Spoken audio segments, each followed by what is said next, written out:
I thought you were going to ask me if I sniff petrol. Oh, no. Welcome to Between Two Fans. I'm your host, Matt McKay. This episode this week is brought to you by Evolve Engineering, the home of the crimp roller for chemical-free weed control. With me today, I have Drew McCallum. Drew, thanks for coming in, mate. Matt, good to see you. Drew is the CEO at Inland Group. Drew, do you prefer diesel or petrol? Diesel. Why? Gets burnt more. It's less efficient. Which one do you prefer the smell of? Well, I have a personal favourite. Do you? 98 octane or avgas. Marvellous stuff. You sell avgas. We do sell a little bit of avgas at Narromine Airport, yep. What's the difference between avgas and 98? Well, your avgas has still got your leaded, low lead in it. Yep.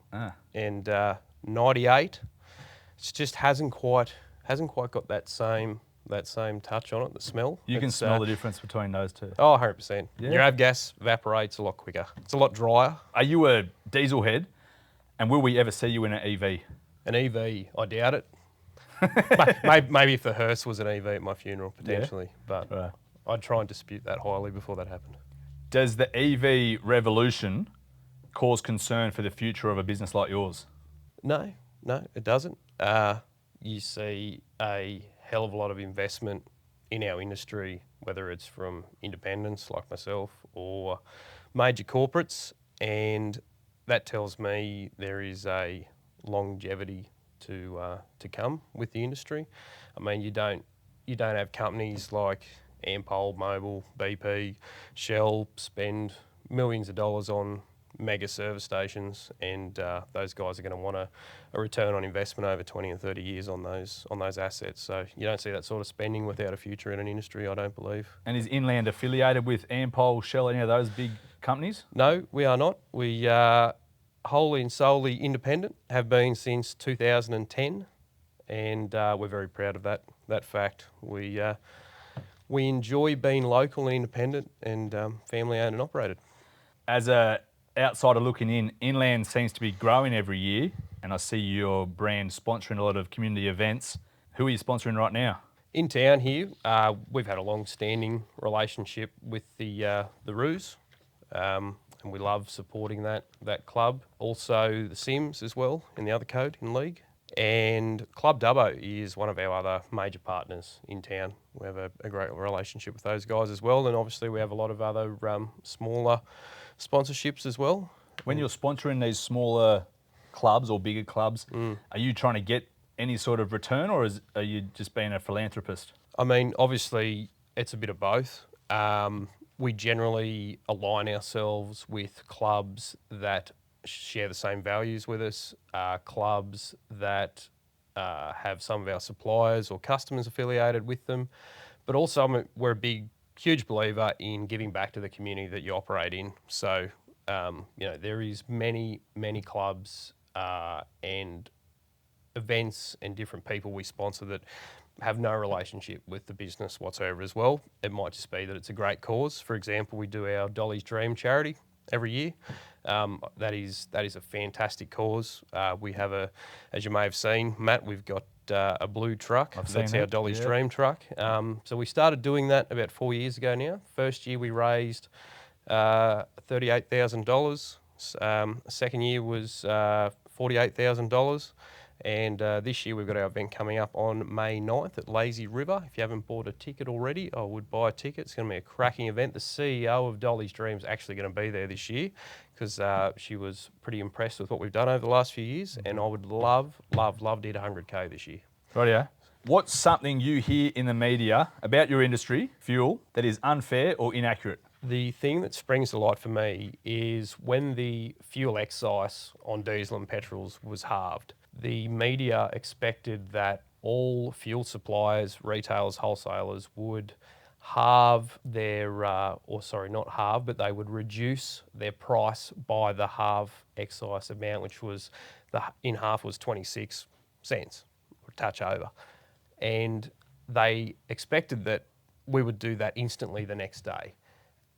Which is not practical in our industry. Reason being, you've got stock that you've already bought at a higher price, and it would be doing the wrong thing by the business and also by our employees to to ensure the longevity of their employment and the security of the business financially to just drop the price by 26 cents instantly. Yeah.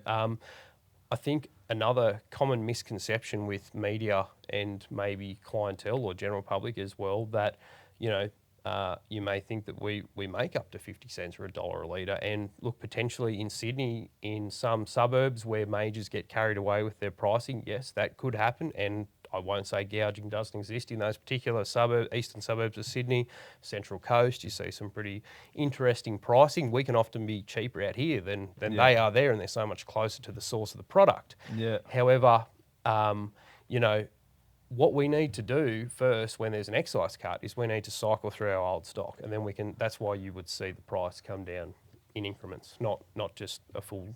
You might not 26. You might not want to answer this question, but how much stock do you get? Have you got like a month or a week or 6 months? Like, what sort of supply do you get when you're stocking up? Right. So the easiest way to answer that question would be you got to look at the seasonality of our business. So I'll try and simplify it and keep it quick. We've got obviously the retail side, which is the service stations. Then we've got the wholesale side, which generally is supply through to the ag industry, mining, transport, commercial, building, etc.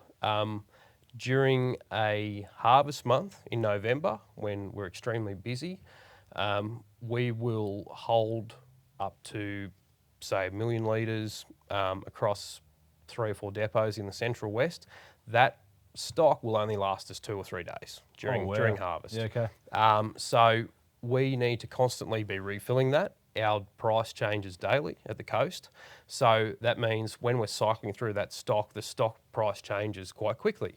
When you're in a quieter period, such as wintertime or lately when prices have been higher and people are waiting to see what the pricing will do, you know, when it starts coming off, people obviously are going to hold off buying until it gets to a reasonable price point that's acceptable for the market. So during those times, which is what we've just seen, when they halved the excise, the price was starting to come off a little bit anyway. So people weren't buying. So the stock that we'd already bought, it might last, you know, up to a week to 2 weeks. Yeah. And that's a long time to cycle through that higher priced product. Yep.